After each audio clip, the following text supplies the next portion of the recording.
People who are happy, passionate, and successful are everywhere, right? Can't we just turn to them to see what they did to get there? Not quite. A few years ago, Gallup conducted an international poll that included questions about workplace happiness and engagement. How many people said they felt engaged at work? Was it A, 65%, B, 35%, or C, 15%? If you guessed A, you're way off. The answer is C.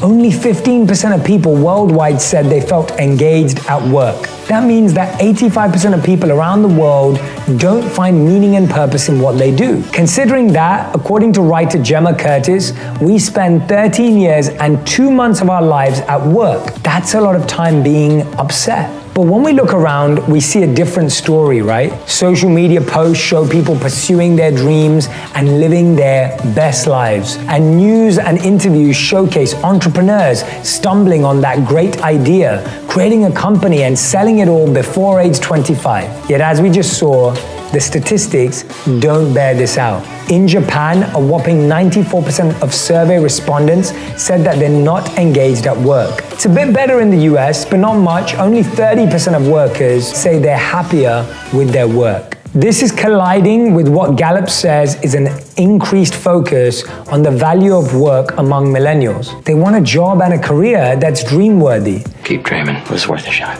So in a world that's so unhappy at work, how do we make that dream come true?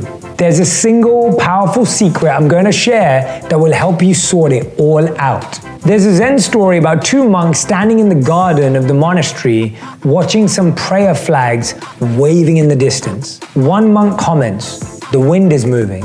The other monk shakes his head. "No," he says, "it's the flags that are moving." A senior monk walks by and the 2 monks ask his opinion. He said, "You are both wrong. It is your mind that is moving." That's the powerful secret, that in life it's actually less about what you experience and more about how you experience it that's important. The truth is actually less about what job you have and more about how you do it that shapes the quality of your life. That actually makes a lot of sense. Katrina Lake didn't know what to do after college, so she decided to work at a consulting firm. It was there that she became curious about what would happen if you married technology with clothing retail. Her initial idea flopped, but she kept exploring, going on to work for a venture capital firm, then on to business school. Finally, Lake had her big idea. She would marry personal shopping with online clothes buying. She started shopping for her friends and keeping meticulous data about what they liked and didn't and why. Business plan and spreadsheets in hand, she began to search for funding and was turned down by more than 50 different venture capitalists. That didn't stop her though. Periodically, she would get just enough money to keep going and building her idea. In 2017, Lake became the youngest woman in history to take a company public, and in 2020, Stitch Fix was valued at $3.37 billion. Lake did an interview with the podcast Skimmed from the couch and was asked the worst piece of advice she'd ever gotten. What was it? Follow your dreams. Lake says the notion that your job should be your dream job is misleading. So many parts of this job have not been a dream, she said. Whether it was struggling to raise money, cramming to get Stitch Fix boxes out the door on time, or being the one who had to go out and buy a new printer when theirs broke down. Here's the thing, you can be a stockbroker who makes millions of dollars, but is miserable. Or you can be a grocery clerk who changes others' lives simply with your kindness and caring. The difference lies in how you approach life, and that difference comes from your motivation. Need motivation? Watch a top 10 with Believe Nation. Hey, it's Carmichael, and I make these videos because you are probably the most ambitious person in your circle, but you know you're capable of more, and you get that push by surrounding yourself with the best. So today, let's learn from one of the best, Jay Shetty, and my take on his top 10 rules of success. Enjoy. Rule number 2, manage time intelligently. According to writer Gemma Curtis, Each of us has on average 28,835 days in our lives. Of that time, we spend 33 years in bed, 7 of them trying to fall asleep. 1 year and 4 months exercising, unless you're my wife, I'm guessing we'll spend something like 5 years exercising, she loves it. We spend 11 years and 4 months on non-work screen time. And 8 years and 4 months of that is spent watching TV, with the rest on social media. In fact, we spend 6 times longer watching TV and 2 times longer on social media than exercising. Yet experts say that even just 10 minutes of exercise a day would increase the overall quality of our sleep. 10 minutes? See how it's all interconnected? We'll also spend about 3 years on vacation. That might sound like a lot, but compare that to the 13 years and 2 months we'll spend at work. Unless you're Elon Musk, who says he spent 15 years working 100 hours or more a week. He's been known to sleep under his desk. Ladies, most of you will spend about 136 days getting ready. Guys, it's about 46 days for you, unless you're me. We spend 4 years and 6 months eating. 66% of workers say they eat meals at their desks. We spend 235 days waiting in line. After all of that, it's no wonder that we spend just 1 year and 3 days of our lives socializing. But here's some good news. We spend about 115 days of our lives laughing. It's pretty shocking, right? Who knew we were spending so much time on things we probably don't really care about and so little on the things we do? Here's the thing, and I say this in my book, Think Like a Monk. No matter what you think your values are, your actions tell the real story. Sure, there are things we have to do, like go to work, but when we have free time, we dedicate that time to what we value. You may say and even believe that you value time with your partner or your kids most of all, but when you have spare time, you're more often scrolling on your phone or with your friends. There's a well-known saying by Ben Franklin, and it's worth remembering. It goes, when you take care of the minutes, the hours will take care of themselves. When we don't spend our time on what we value, mostly that's not on purpose. It's because we're simply not paying attention. Part of that is because for a lot of us, by the time we have spare time, we're wiped out and it's just hard to get motivated to change gears. I need my sleep. The other reason we waste time is we discount the value of our minutes. You're probably familiar with the dreaded time gap. That's what I call the mysterious black hole where our missing time goes. You know, when you're at work and you sit down to do something, but then a headline pops up on your news alerts and you click on it, and the next you look at the clock, it's 45 minutes later, and you don't know where the time went. Or when you get home and you're about to change your clothes to get some exercise, but first you just want to forward this hilarious meme to a friend, and then all of a sudden, 90 minutes have gone by and you're still sitting on your couch. I must have lost track of time. We lose time because we treat our minutes like dimes. A dime isn't worth much to most, right? It's just like 10 cents. If we were walking down the street and saw a dime, most of us wouldn't even stop to pick it up. According to data from Provision Living, the average American spends 324 minutes on their phone every day. If you measured that in dimes, over a single day, you'd have enough money to pay for a drop-in yoga or meditation class. Over 7 days, you'd have enough to pay for organic groceries for a week for 2 people. Over a month, you could take a long weekend at a deluxe Airbnb. But let's say you didn't spend those dimes, but instead put them in a basic savings account. By the end of the year, you'd have $11,826. But forget dimes, in actual minutes. If you spend just an hour less on your mobile phone per day, you'd have an extra 21,900 minutes per year. That's a lot of time saved, and a lot more time to do the things that support you, your health, your well-being, along with the other things and people you value. Rule number 3, avoid negativity. It's one of the biggest and most common things that wears us out and weighs us down every single day, starting from the time we wake up. Negativity. Doesn't it often feel like everywhere you look, most of the headlines and social media posts, even messages from your friends and family, are negative? Why does it seem like no matter where we turn, negativity is just coming at us from every direction? I'm not about that negativity. When it comes to negativity, research tells us some interesting things about human behavior. Scientists from McGill University set up a study that participants were told was about observing their eye tracking patterns while they read news from a web page. Really, the scientists scientists just wanted to see which articles the participants picked, and overwhelmingly, it was negative articles. But why? Another study reported in Adweek showed that on average, negative headlines outperform positive headlines by 63%. And data from Pew Research says that 2/3 of Americans say they feel worn out by the sheer amount of news that's out there. Just the quantity is tiring and negative. It's way too much. It's just too much. Researchers also estimate that up to 80% of our thoughts every day are negative. So I'm going to give you 3 ways to lighten your negativity load so you can start feeling more energized and positively engaged. Scientists have concluded that our overconsumption of negativity is due, at least in part, to something called negativity bias. We're wired to detect threats, so we give more of our attention to things that are negative. So let's say you're out on a hike in a gorgeous location. There might be 99 beautiful things to take in about your surroundings. The birds, the trees, the cascading waterfall. But the second you hear a little rustle in the bushes, all of your attention will go to that one sound because your brain is worried it could be a threat. Did you hear that? There's also research that sheds some light on what encourages negativity in our social circles. According to neuroscientists, certain receptors for dopamine, the reward chemical, actually become unavailable when we don't give a socially desirable response to others. If your friends say, "Let's go to the ABC Grill for lunch," you're more likely to get that feel-good dopamine hit if you say, "Sounds great," even if that's not where you want to eat. Our brains want us to fit in. If you've ever participated in gossip or other negative behavior and then wondered why you did that, this helps to explain it. Well, I feel better about myself.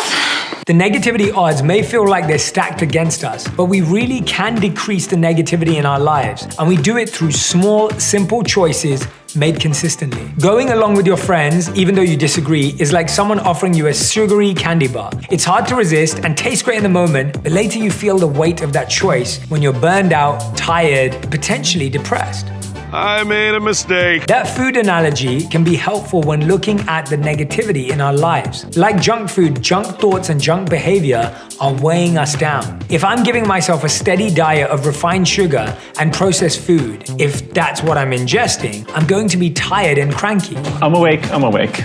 But if I eat lots of fresh produce, if I'm consuming things that are more positive, I'm going to feel energized. I'll feel more motivated, my mood will be better, and my thoughts will be clearer. And that makes it easier to make healthy decisions. It's self-perpetuating. Have you ever found it when you're tired, you eat worse? And when you eat worse, you're more tired. If our daily diet is made up of judgment and anger, we're going to feel terrible. We won't be as creative and we won't feel inspired. Studies even show we won't be as physically healthy because people who are mostly negative get sick more often.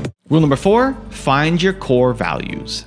It all starts in childhood. We want to be loved and accepted. That's completely normal. But because of this need for love and acceptance from just a few years of age, we begin to live according to what others want for and from us. We form ideas about who and how we should be based on what parts of us, our behavior and personality, are welcome and praised and which are not. I like that about him. We also learn by imitating what we see others doing. As we grow older, we shape our likes and dislikes according to the people we surround ourselves with. For example, according to data from Adweek, among 18 to 34-year-olds, 68% said that their peers' social media posts were at least somewhat likely to influence them to make a purchase. I got one for myself, see? Soon, these attitudes and behaviors we're imitating become indistinguishable to us from who we really are.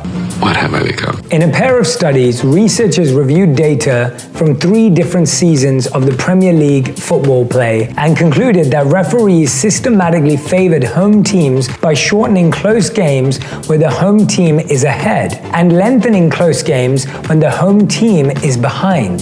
The reason? Pressure from the home crowd. So when it comes to making decisions, we change our own picture of reality to avoid the discomfort that comes when we go against what others think. And that's just strangers. Imagine the influence of our friends, our families, and co-workers, and the effect they have on us. Yeah, but I'm your brother. We're family. What finally does make us question our thoughts and behavior is often that we hit a wall. Maybe we wake up one day and realize we're dreading going to work. Maybe we're sitting with a group of friends and suddenly we think, what am I doing here? I don't fit in with these people. And then we end up asking even more powerful questions like, what do I want to do with my life? And who am I, really? As billionaire investor Warren Buffett once said, chains of habit are too light to be felt until they are too heavy to be broken. And maybe that's how you feel, like you're being weighed down by this version of you that you've been pretending to be or had to be because of life. Imagine your life was an empty jar. If you're filling that jar with ideas and beliefs that are not yours, you're living a life that isn't yours. The first type of filler we put in our lives that blocks us from knowing ourselves is other people's opinions. So many of us are in constant disconnect with ourselves because we're always validating or verifying others' opinions of us. So, what do you think?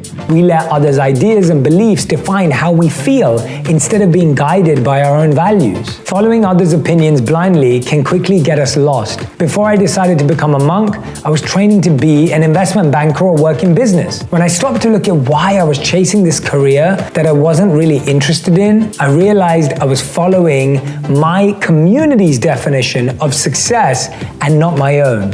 This isn't me. Step back and ask yourself, why am I doing this? Is it because it's what you truly want?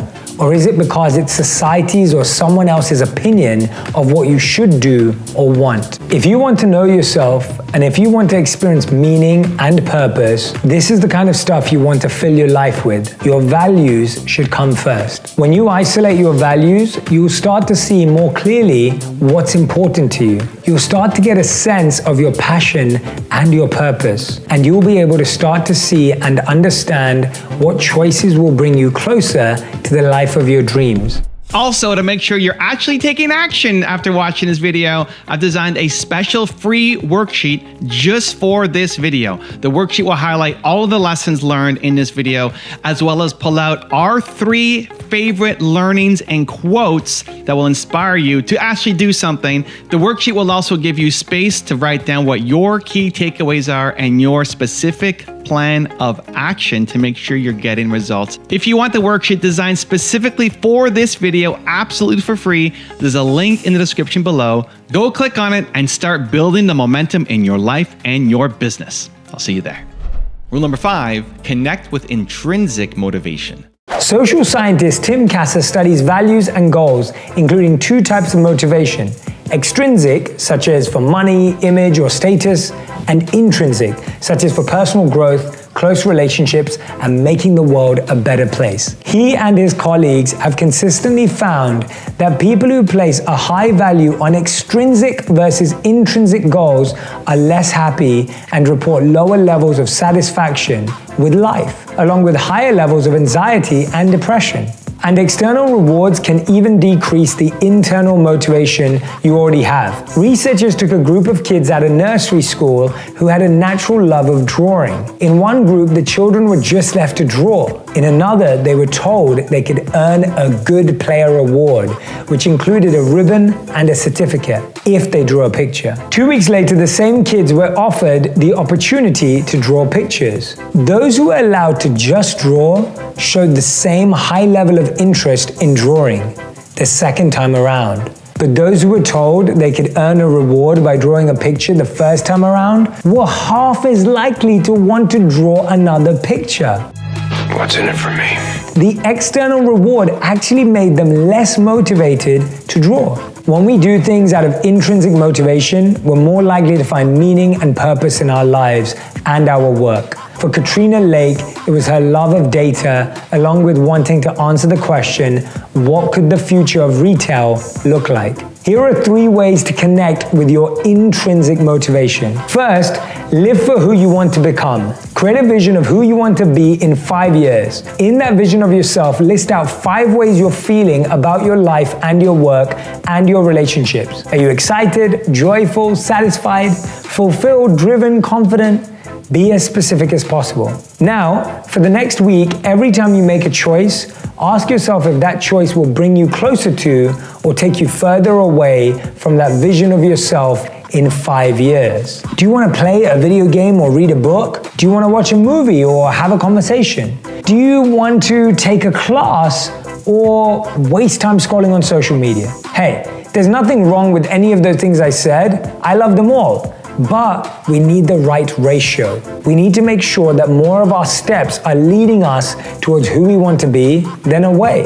It's simple math. Tip number 2 is discover where you can connect something you're already doing or have a natural strength or inclination for to something you're passionate about, that connection point. Your passion doesn't have to pay you, but if your current job can pay your passion, that might just be as good and a good start. Check this out. When computer science professor Louis von Ahn set out to create Duolingo, he had one motivation: to make learning free. As a kid growing up in poverty, he saw so many kids who didn't have access to quality education. So he and a partner created Duolingo, a language learning app that's now used by more than 40 million people worldwide. And while the company has become tremendously profitable, Ahn's motivation was never about making money. It was about giving back. That's major intrinsic motivation, connecting your passion with a larger purpose. One of my greatest loves and one of the things that motivates me is learning. And that's the third tip. Learning to love learning, and no matter what you do in life,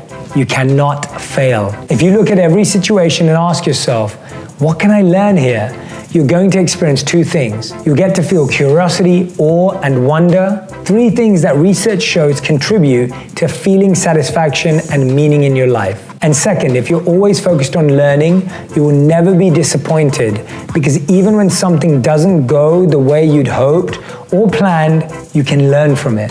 As Katrina Lake says, I think a lot of people find themselves unhappy in their jobs because it's not their dream. But I think at the end of the day, if you're learning and if you're working with great people, that's going to be a rewarding experience. And that's how you too can have a rewarding, fulfilling, purposeful life and career. Rule number 6, practice gratitude. Have you ever had that vacation that you've been getting ready for, that you've been so psyched about, and by the time you're ready, packing, getting ready to leave, what's happening? Stress, right? You're running around like, what do I pack? Did we put out the note for the dog sitter? Where's our Uber? All right, here. I know my wife and I can have our moments when we're both trying to tie things up and get ready for some time off, and it's ridiculous, right? That's how we're starting out. As we set out on our journey this new year, let's spend some time and energy deliberately setting our mindset. We're going to do it with gratitude, and here's how. Writer Marcel Proust once said, "Let us be grateful for the people who make us happy. They are the charming gardeners who make our souls blossom." Kelly McGonigal is a professor and researcher at Stanford University, and her work centers on this idea that stress is neither good nor bad. It's our reaction to it that matters. She says that one of the most effective positive ways we can deal with stress is to practice gratitude. But not just any kind of gratitude. Specifically, she says that it's the gratitude that focuses on others and their impact on our lives that's most effective. Dr. McGonigal says that stress is designed to motivate us, to get us to do something. In the case of the stress of loneliness, for example, it's designed to move us to connect.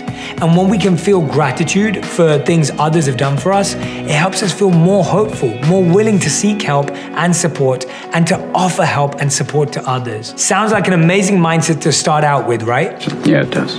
So, every day, for 1 week, each morning when you get up, spend 3 to 5 minutes diving deep into one beautiful or meaningful thing someone has done for you in your life. Be specific. You're grateful to your mom for helping you with your homework, or you're grateful for your best friend in 5th grade for that time he stood up to someone who was bullying you. And of course, it can be something in recent memory too. Be sure to remember the sights, sounds, and smells and what was said, so you can really reinforce that memory in your body and in your brain. Rule number 7, turn pain into progress. Beth Knopik understands. 8 years ago, she lost her 16-year-old daughter, Leanna, when suddenly and inexplicably, a virus Leanna contracted migrated to her heart and could not be cured. After a tumultuous month in the hospital, Beth's vibrant, joyful, athletic daughter was gone. It's every parent's worst nightmare, and as you'd imagine, it catapulted Beth into what seemed like bottomless grief. And yet last year, something incredible happened. Beth gathered 14 other mothers in and around her Florida town who had all lost children for lunch. She says there wasn't a dry eye in the room, only the tears weren't from sadness. They were from joy. Somehow, each one of these mothers, some of whom had lost more than one child, were able to share positive, loving memories of their children, along with the beautiful ways their lives had changed as a result of their profound loss. Of course, every one of these women would rather have had their children back. But remarkably, they were able to take what had happened and allow something powerful to grow from it. As one of my good friends, Ray Dalio, says, pain plus reflection equals progress. Rule number 8, follow your curiosity. The first thing is that purpose is like an adult, right? Finding your purpose is like an adult in terms of growth. Passion is like a teenager, but before you become a teenager, what are you? You're a child. Child is like the interest, and before you're a child, you're a baby. That's curiosity. So at the baby stage of passion, what you first need is curiosity. That curiosity turns into an interest, that interest turns into a passion, that passion turns into a purpose. For so many of us, we get stuck trying to be like, well, what's my passion? It's like saying, well, I should be a teenager before I'm even a baby. Let's first learn to crawl before we learn to walk or run or fly. So when we start that, we ask ourselves, what am I curious about? What could I watch documentaries about forever? What could I get excited about learning forever? What is it that I keep getting up to do, even if I fail? What is it that I get motivated to learn about or hear about or read about or watch about, even when I don't know so much about it?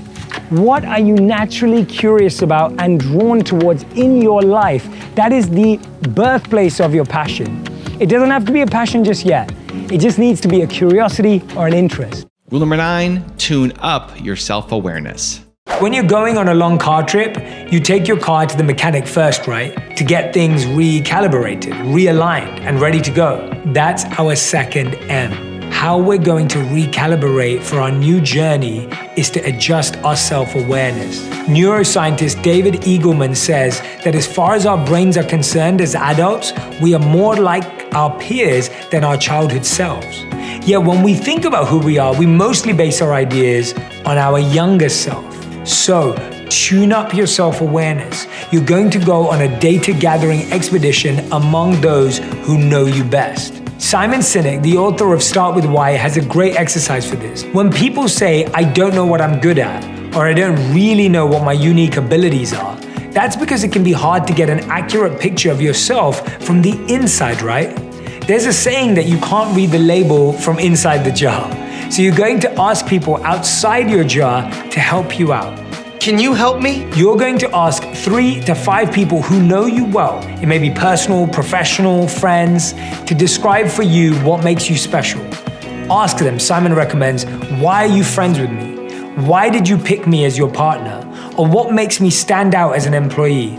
Or what do you really like about me as your parent? Now beware, most people will answer first with something general. You're smart, you're funny, you're a good listener. That's not deep enough. Anything else? Ask for more. For example, lots of people are funny. Why are you friends with me instead of someone else who's funny? Or lots of employees are dedicated. Can you give me more detail, like a specific incident or example that really showed you that? Tell me more.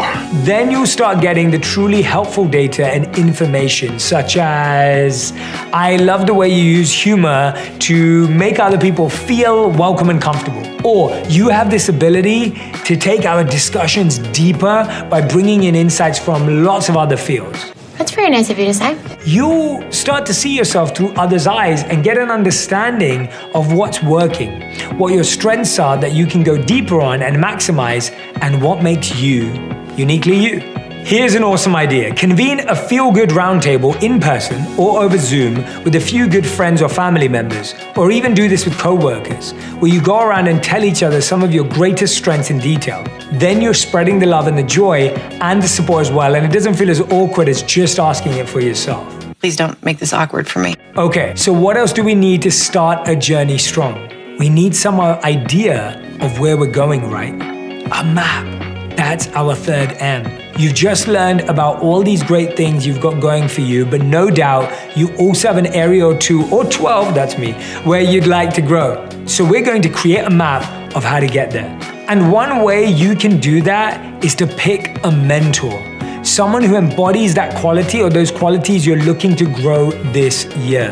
One of my greatest mentors is Martin Luther King Jr., specifically the way he inspired people for a meaningful cause and connected people through his powerful words. Maybe if you want to become better at relating to others, your mentor is Oprah Winfrey. Maybe if you want to be more strategic and thoughtful when it comes to business, it's your father or mother. That was the case for John Mackey, the founder of Whole Foods. His father was his business mentor for years. Maybe if you want to cultivate innovation or persistence, your mentor is someone like Sir James Dyson or Richard Branson. Next, figure out basic, simple ways to connect with your mentor regularly. If it's not someone you can connect with in real life, you can read their work, watch their videos, listen to a podcast, read about their lives, tape an inspiring fact about them or quote from them above your desk, or put it into your wallet. Remember, it's not that you want to mimic your mentor. You want to be yourself and combine those strengths you're developing with those great strengths you already have in place. But if you look at some of the geography your mentor has traveled, it can help provide you with your own map for developing those strengths. And rule number 10, the last one before some very special bonus clips, is stop wasting money. In a 2019 employee survey at PwC, 71% of millennials said their money stress had gone up over the past year. It is stressing me out. And nearly half of all respondents said that they spend 3 hours or more every week thinking about or trying to sort out their finances. And money woes don't just affect us individually. 44% of young adults said that the money is the #1 stressor in their relationship. I need to borrow some money. And check out these stats. According to Erin Lowry, creator of the Broke Millennial blog, the average millennial graduated with $37,000 in student debt. That's in the States, and some have much more. That's enough to buy a brand new car or put a down payment on a house. Maybe you're like, yeah, don't remind me, Jay. Hey, I get it. Lots of us come from tough places financially, and you might be there now. Growing up, my family definitely was not what you'd call wealthy. For some of us, the hard times actually helped spur us on to success. Here's one of the stories that's really inspired me. It's of a young man who at 14 was evicted with his mother from their apartment and couldn't afford a place to live. By the time he was 16, he was arrested multiple times. Though he went on to secure a spot to play American football at a top college, in his junior year, he lost his spot and his NFL career opportunities with it. At one point, he found himself with only $7 in his pocket, but he kept working and striving. And today, Dwayne "The Rock" Johnson says that every time he experiences a big moment of success, he reminds himself of those early struggles when his back was up against the wall and the only way to go was forward. And that's why he named his company $7 Productions. Still, even if you don't have aspirations of becoming a mega movie star, financial security is within reach. And the place to start is to stop wasting money. Now, a little disclaimer first. What I'm going to share with you is for informational purposes only. It is definitely not intended as formal, legal, tax, investment, financial, or other advice. You want to consult a qualified licensed professional for that. Okay, so here are those 5 big areas where you can stop wasting money and get yourself on track financially. Take notes, boys. Let's start with a super common one that's really simple. Financial expert Suze Orman says, if you're buying a coffee every day, you may be literally flushing your chance to be a millionaire down the drain. You know, because after the coffee goes through your body, okay, never mind, you get it. Anyway, Orman says that if you invested that $100 or more per month, so many of us spend on coffee in a Roth retirement account over 40 years with compound interest, you'd have $1 million. What? That's worth making your own coffee, right? Actually, the entire category of food and drink is a big one. Not only do we spend loads of money eating out for dinner, another big money waster people often overlook is lunch. Here's a quick quiz. How much do you think the average person spends on lunch in a year according to Visa? Is it A, $520, B, $1,280, and C, $2,746? If you guess C, you're right. The average person spends $2,746 per year on lunches. Now check this out. If instead of buying lunch, you invested that money every month in a basic savings account, over 20 years, you'd have, I hope you're sitting down, because this is unbelievable, you'd have $60,760.41. I'm gonna sit down. And that's just with basic compounding interest. Okay, so here's another big way we waste money, buying new. Now here's the thing. I know for lots of us, I'll be honest, myself included, how we look is important. We enjoy fashion, but you can continue to have your unique look and have favorite brands and still spend less money on clothing. Here's a way to do that. I have another friend who's into designer brands, but would never pay designer prices. Her secret is to shop at consignment stores. And now that there are lots of these stores online, there are tons of items to choose from. And you can even shop by your favorite brands. The other month, I complimented my friend on a sweater, and she told me she got it for 65% less than the original price. And it came brand new with the tag still attached. Plus, shopping consignment also benefits the environment because we're recirculating clothes instead of just making more stuff. Beyond clothing, there are loads of things we tend to buy brand new that we really don't need to. For example, if your iPhone breaks, you can actually buy a refurbished one directly from Apple for way less money, and they come with a warranty. And don't get me started on cars. Here's another quiz. When you drive a new car off the lot, it literally immediately loses a certain percentage of its value. What percentage is it? A, 5%, B, 10%, or C, 30%? The answer is B. According to Carfax, the second you drive a new car off the lot, it loses at least 10% in value. Over the first year, it loses about 20% of its value. That means if you spend $30,000 on a brand new car, within a year, it's worth only $24,000, and the value just keeps going down. Instead of needing everything brand new, look at what you can buy used or borrow from someone you know. And that's another way we waste money. We buy things immediately. We think of it, we get all excited, we go online and buy it. It's like when the Apple Watch first came out and I went out and bought one. I was so stoked, but no offense to the product, I discovered pretty quickly, just in time to give it back, that I didn't actually need it. I ended up returning it. Take it back. Instead of impulse buying, batch your purchases. If you say, oh, I need to buy that, whatever it may be, and then go to Amazon and buy it, and then later in the day, oh, I wanted to get some of that other thing I love, and then go into Amazon or another store to buy that. What happens? When you get your card statement, it all adds up, and you're like, whoa, how did I spend that much money? I don't remember any of that. And that's because $15 here and $10 there doesn't seem like much of the time, especially when you're using a credit card or other digital payment, because you don't see the money, you don't feel it, you don't actually have that experience of giving it away or holding on to it. Instead, when you think of something you need, and I'm putting need in quotes because it might not be a real need, but a want, put it in your cart and leave it there, or write it down on a list. Don't buy it right away. Then at some specified time, like the end of the week, look at your list or your carts and choose what it is you really need. That will give you a better idea of what you're actually spending and what you actually need versus what you want.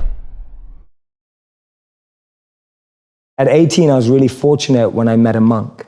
And this monk was invited to speak. And I kind of just went because one of my friends forced me to. At that time, I was listening to CEOs and entrepreneurs and business people and marketers who I thought that's what I was aspiring to be like. And then I hear this monk. And he captivated me like no one had ever captivated me before. It was like staring at the most beautiful woman on the planet. You know, I was completely fixated on him and his message. See, we live in echo chambers. We're just surrounded by the same thinking. How often do you bump into a monk? You know, it just doesn't happen. No one has a dinner party and goes, oh yeah, we just invited the monk, you know, from town, like the local monk. Like no one ever does that. And so we meet people who are just like us most of the time. And we talk about this in business all the time. If you want to be a billionaire, spend time with billionaires. If you want to be a millionaire, spend time with millionaires. If you want to be a tech startup, spend time with, you know, that's the common rhetoric that we hear all the time. But what if you want to find purpose and master the mind? There's no one better than a monk who's mastered the mind. So for me, the first step is just opening yourself up to new experiences and new role models. Because most of us can't see ourselves in people, So then we try and fit ourselves into the boxes that we do see. And I mean, there's this beautiful quote that I've been saying it everywhere, and I wish I wrote it, but I didn't. So it's by a philosopher and writer named Cooley. And he said that today, I'm not what I think I am. I'm not what you think I am. I am what I think you think I am. Right? And just let that blow your mind for a moment. It's so powerful. I'm not what I think I am. I'm not what you think I am. I am what I think you think I am.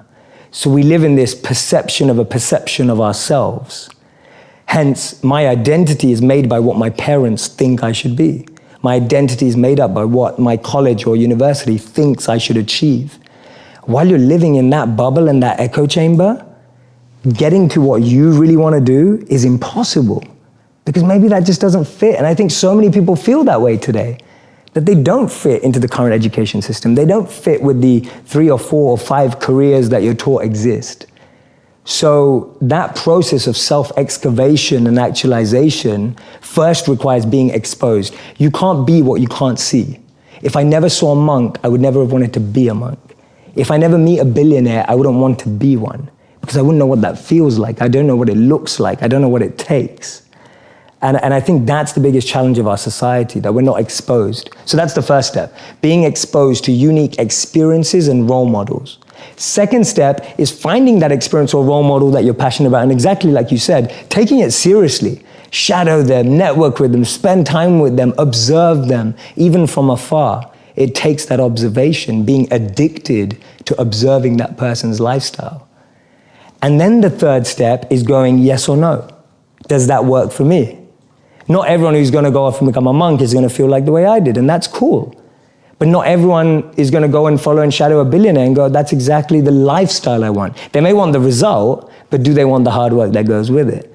And so for me, that's the third step. It's observing, focusing, shadowing, getting as close to the process of that individual, and then going yes or no. Do I want that process? Not do I want the result? Everyone wants to be that monk who's fully enlightened, can walk through, has an incredible aura that people just gravitate towards.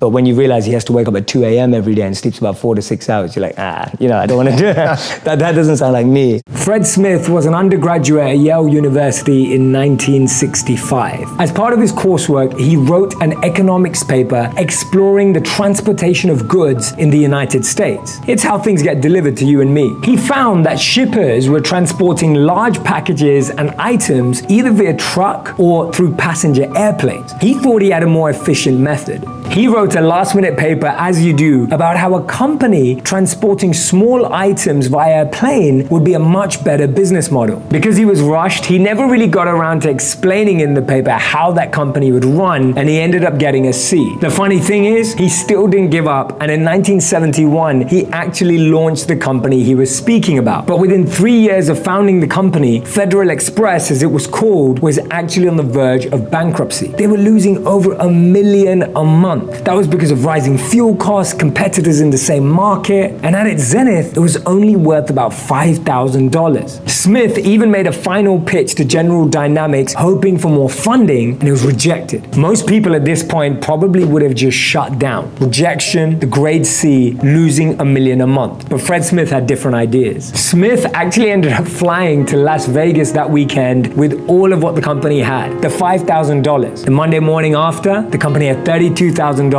thanks to his blackjack skills. That money made it possible to cover fuel costs for just a few days more. Soon after, the company was able to raise significant funds. He went around to multiple places to find sponsors, investors, people that believed in what he was trying to achieve as a service. The amazing thing is that he was creating a company that we all know today. It's called FedEx. It now operates in over 220 countries and has an annual revenue of over $45 billion. The interesting lesson that we can learn here is that there were countless occasions in Fred Smith's life where he could have said, that's it, it's not working for me. He could have stopped when he got that C for the paper. He could have stopped when he was losing $1 million a month. He could have even stopped when he finally only had enough to just last a few more days. But he believed in his vision. He had belief, he had conviction about his idea and the process and the service that he was creating. And that's the lesson here. If you really want to achieve something, you'll find a way. And if you don't, you'll find excuses.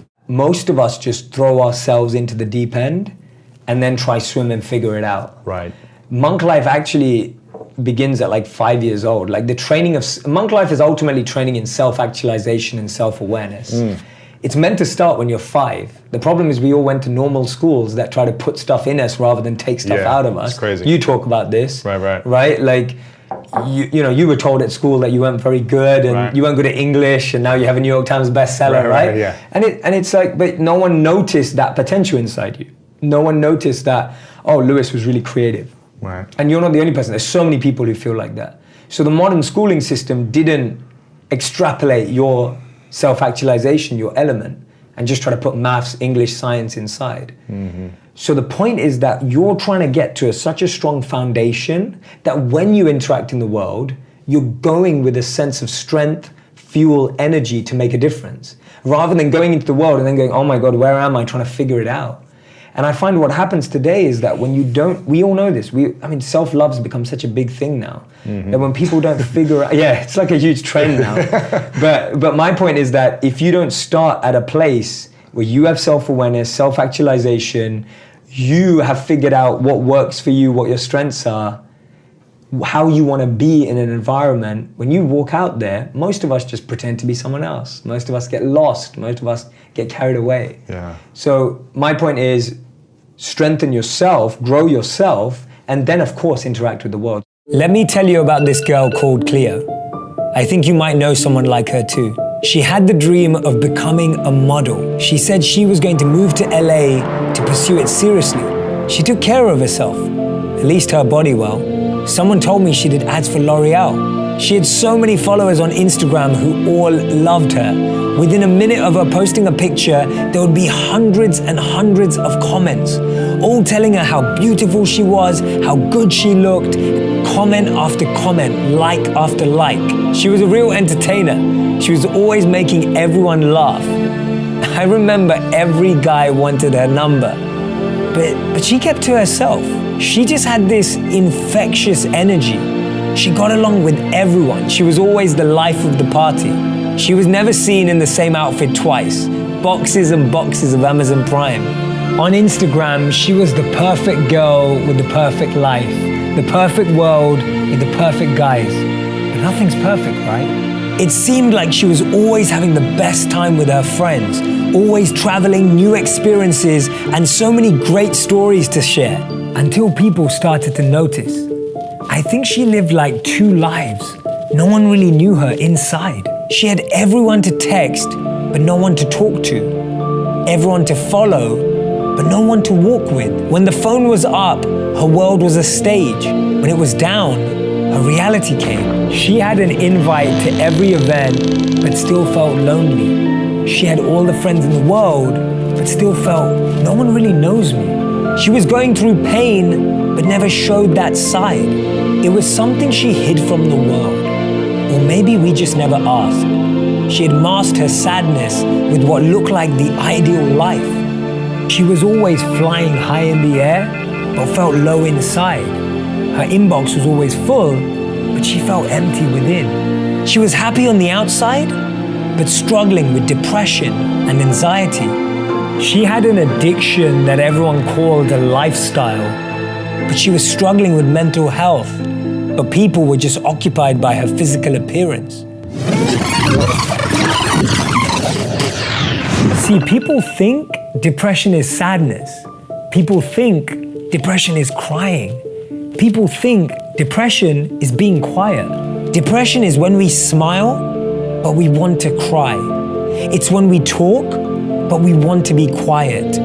It's when we pretend like we're happy, but we're not. Depression is not always obvious. She drank to drown her pain, but the pain learned how to swim. She was sick of crying, tired of trying, smiling, but inside she was dying. It's amazing how we can think we know someone and still not know them at all. I don't think we understand how stressful it is to explain what's going on in your head when you don't even understand yourself. We use filters to lighten our photos, whilst we carry the heavy weight of stress. Remember, it's okay to have highlight reels, but make sure someone knows how you really feel. It's okay to use FaceTime, but make sure you spend quality time face to face. It's okay to have followers, but make sure you have true friends. Don't live for the approval of others. Document the moments you're most in love with yourself, not just the moments you think people will love the most. When someone doesn't post for a few days, we ask if they're okay. When someone posts every day, we assume they are. Tell people you love them. Be a trustworthy friend. Tell them that they matter. Tell them that they've survived a lot and they're ready to thrive now. People who care will ask how you're doing. People who love you will wait till you tell the truth.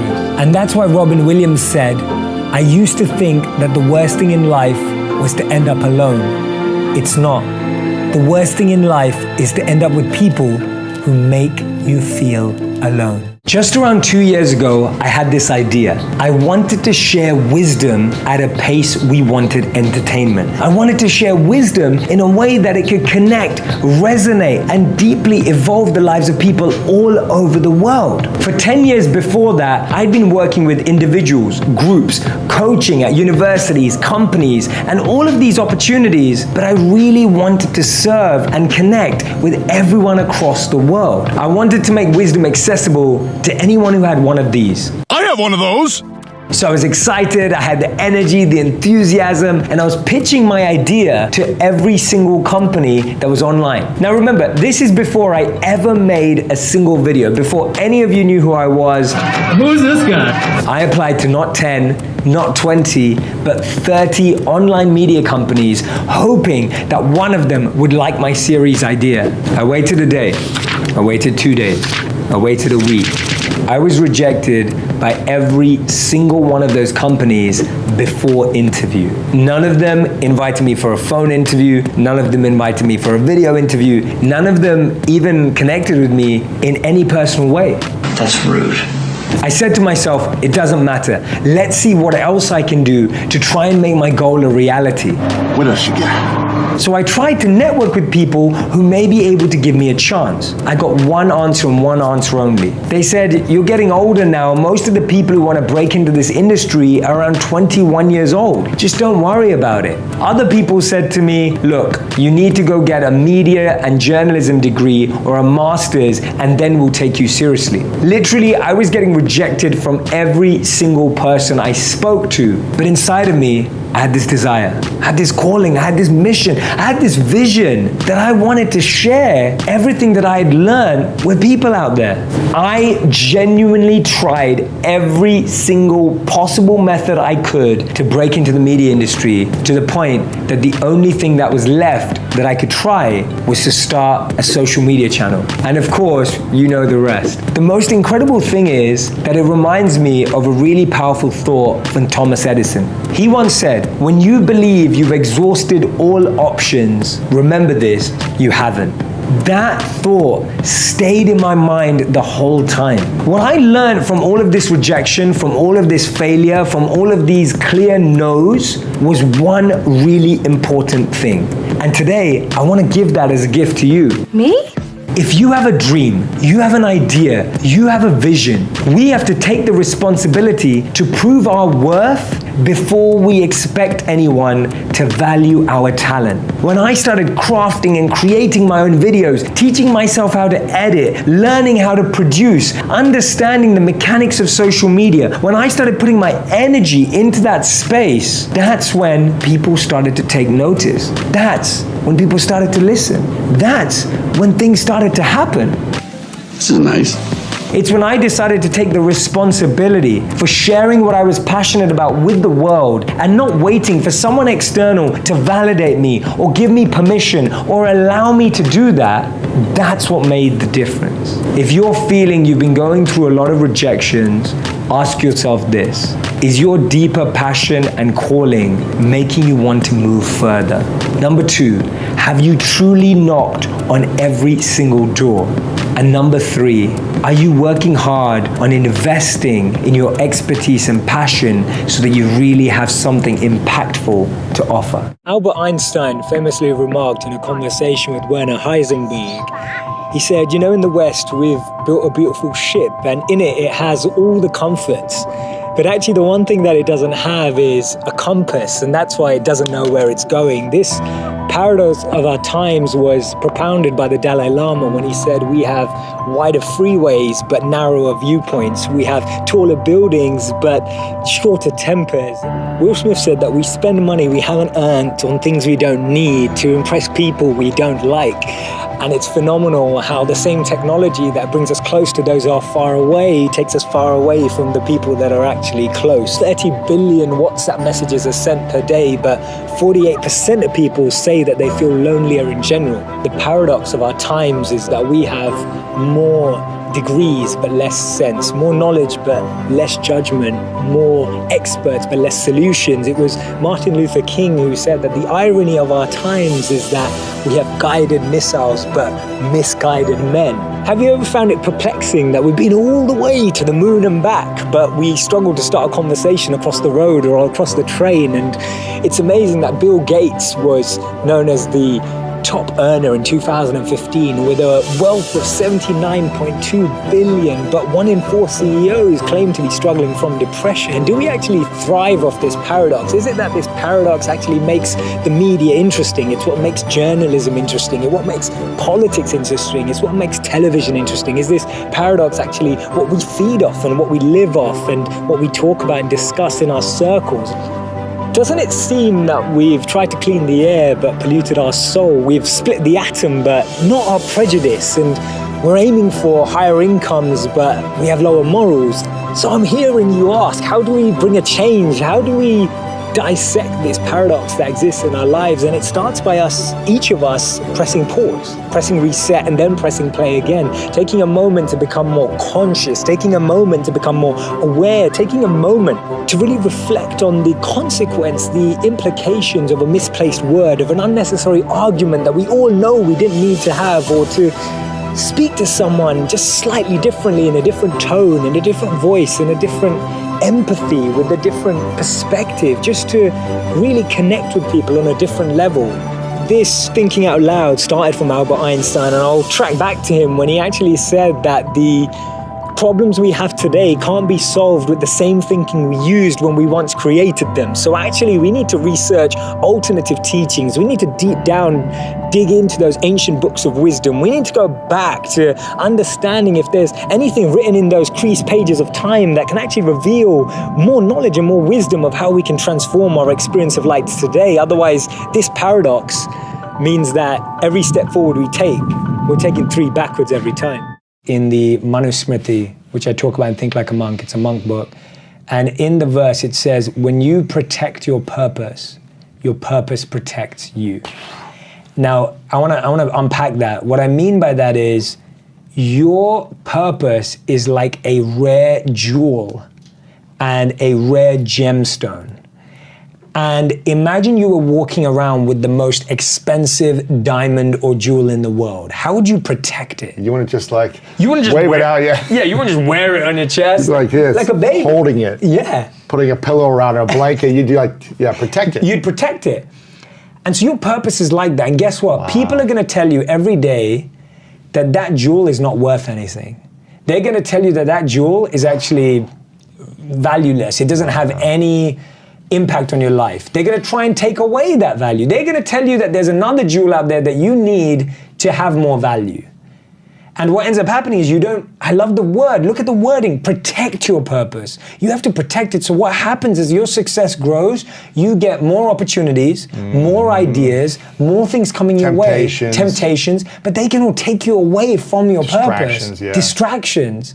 And to me, I'm repeating this for myself because I'm like, I just want to stick to what I was born to do.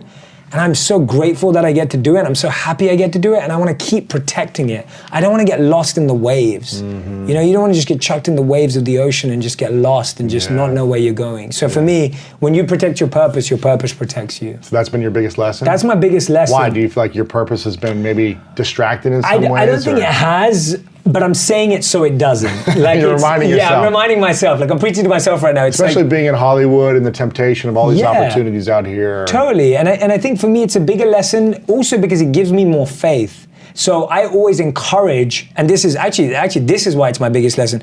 I encourage so many people that I coach, so many people that I mentor, obviously everyone in my community and audience and everything, to go and follow that, go and live that purpose. And I see time and time again that when I see people trying to live their purpose, they are protected, that things work. When you're playing in your dharma and your purpose, things work, things move, you feel momentum. They happen. And I'm not saying they happen without effort, but they happen, they move. Whereas when you're not, you just constantly feel like you're grinding up against, a wall. You can't plan your life 30 years ahead. You don't need to. And I think that's a pressure that we put on ourselves, like, oh my God, what am I doing? What am I going to be doing when I'm 50? And it's like, well, actually, hopefully you'll be doing something that surprises you. And why not just let your life surprise you constantly? Why make it out like life is this like linear perfect journey where like at 30 I'm gonna do this, and at 40 I'm gonna do this, and at 50, and it's like, well, life probably is not gonna go like that. And that picture that you have rolling, because it won't fit in with what you're experiencing, that gap is the pressure that you feel in your life. The reason I'm saying don't put purpose on a pedestal is because then purpose becomes this heavy weight that you're carrying, and you're now like judging yourself that you don't know it. And if you instead make your goal to learn about purpose, learn about meaning, explore yourself, experiment, grow, now it becomes like, oh, I'm just experimenting, I'm just learning about myself. If you don't really have an interest, it's going to be really hard. And then when it comes to our soft skills, we go, oh, I'm a good communicator, I'm just gonna stick to that, forget vulnerability. Or I'm a really good talker, forget listening. And that kind of all comes in together. And I think the point is that if we're always learning and figuring out a way to serve in whatever situation we're in, that's the best route for success, because that's something that no one can take away from you. We like stress out about not being motivated. We stress out about not finding purpose. But guess what? Just like you got to eat and shower, you have to find purpose in every day. I think that we have to get as intimate with our dark side as possible. And I feel like when you don't get that intimacy, you don't really understand it. I look back and I think, why did I do that? And it's just always been my desire to experiment, always been my desire to learn, always been my desire to be curious and find out more about myself. The first is to approach any situation from compassion and empathy. The other thing is to recognize that sometimes when we go through pain, it makes us pay attention. Like when we go through pain, it makes us pay attention. When things are going great, we often get complacent. We stop worrying, we get lazy, we don't worry about anything, we're just relaxing. And as soon as you feel pain,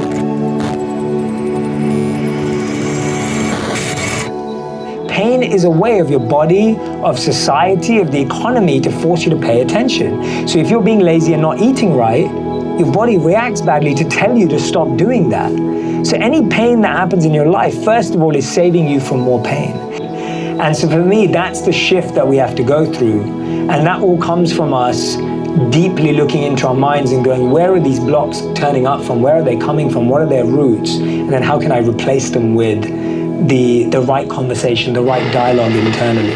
When it comes to your hard skills, focus on your strengths. When it comes to your soft skills, focus on your weaknesses. If you do those two things, your life will change dramatically. Because if you're good at something, you'll become exceptional at it. Life is challenging. It's full of ups and downs. We think, I wish things could just be still. I wish things would stop changing. I wish my problems would go away. We want a life that's steady with a path that's flat. Yet as Deborah Evans once said, life is like an EKG. Without the ups and downs, you're not living. Because this is what a flat line looks like. And this is what a lifeline looks like. When we feel those highest highs, those extreme peaks, we're ecstatic to be on the summit.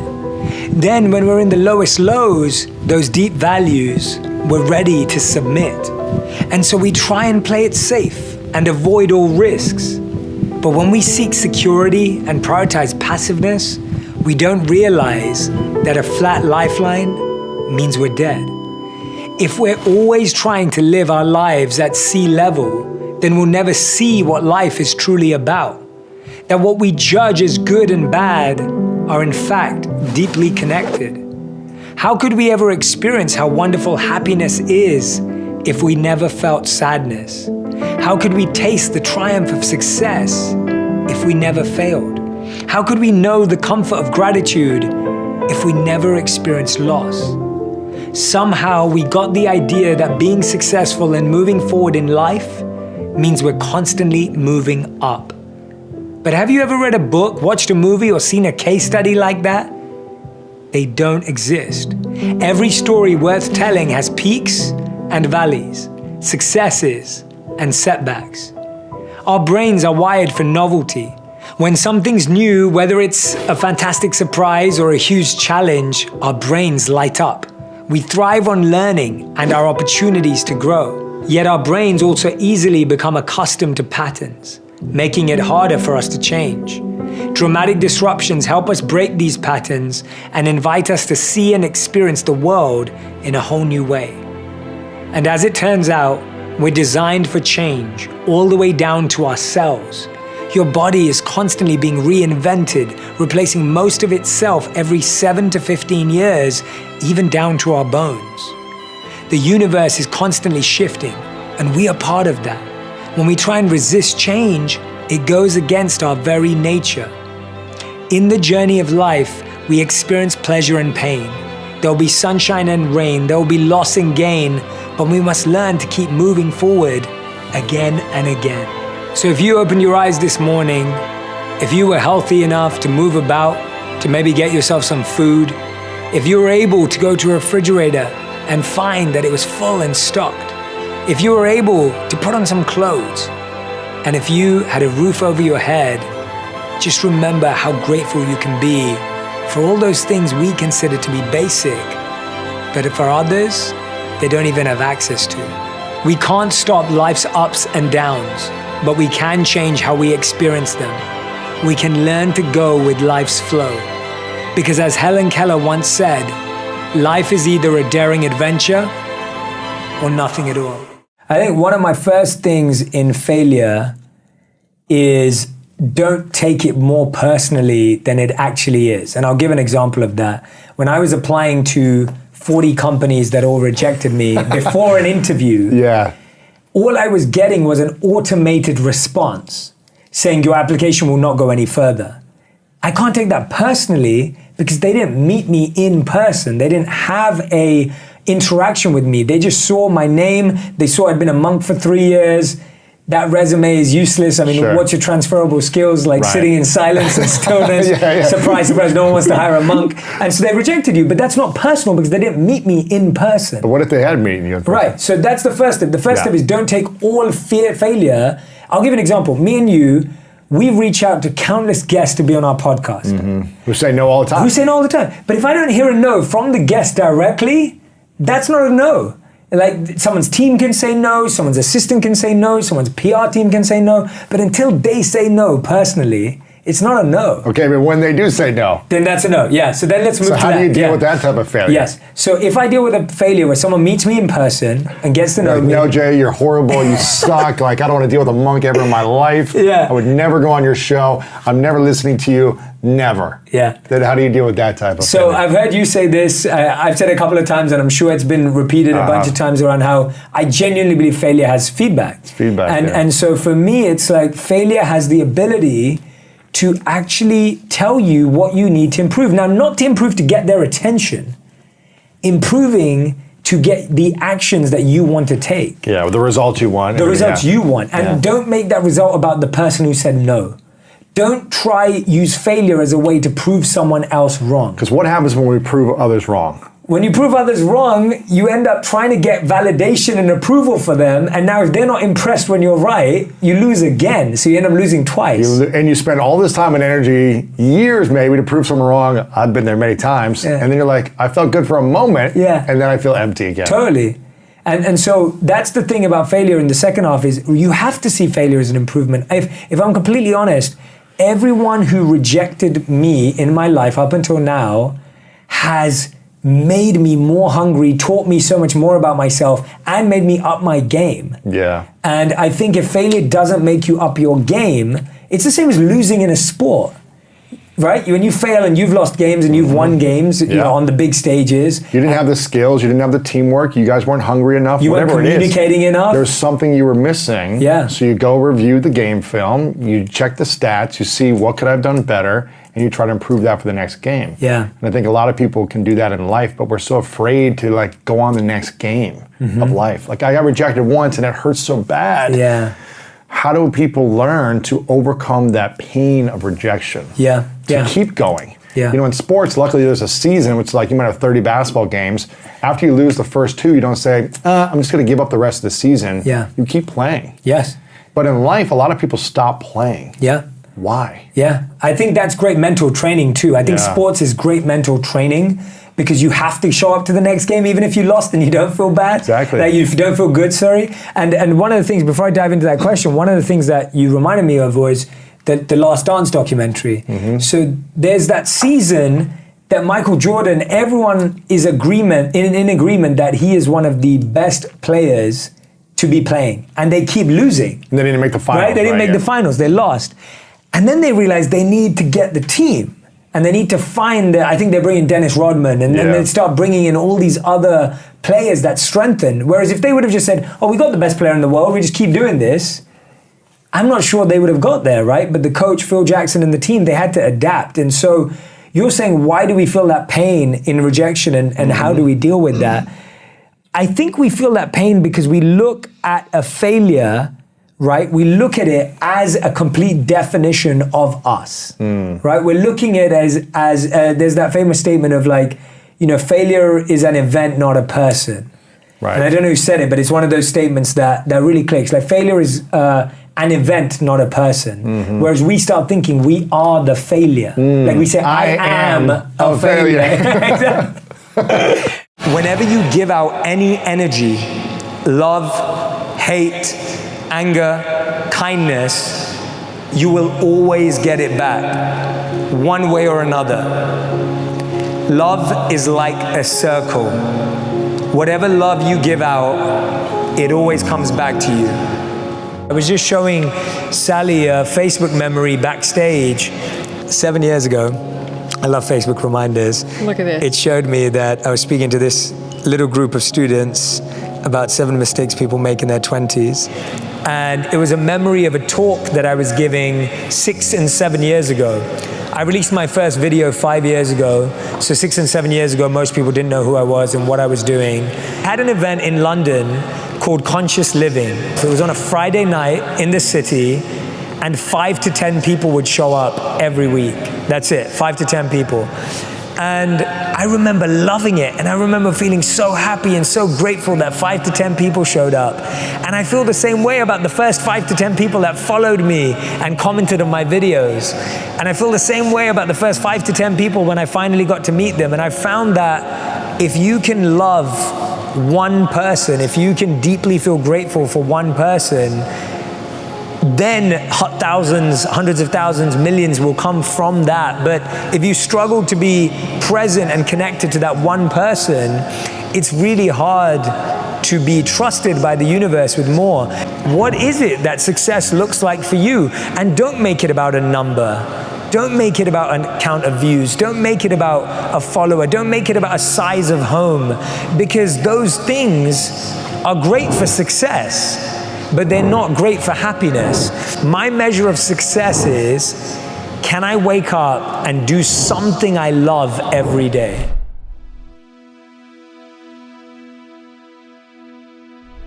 Because you made it this far in a video, I want to celebrate you. Most people start and don't finish. Most people never actually follow through. Most people say they want something, but they don't ever do the work to actually get it. But you are different. You are special. Believe Nation, you made it here all the way to the end, and I love you. So as a special celebration, if you put a hashtag believe down in the comments below on this video, I will showcase you and celebrate you somewhere on the screen in a future video, because you are awesome. If you want another amazing Brendan Burchard video, check it out right there next to me. I think you'll love it. Continue to believe, and I'll see you there. Did you look at your goals every day this year? Every day. Did you look at your goals every day this year? It's such a simple question. Every day. I don't mean once in a while, every day. If you didn't, my invitation to you is to consider the fact that maybe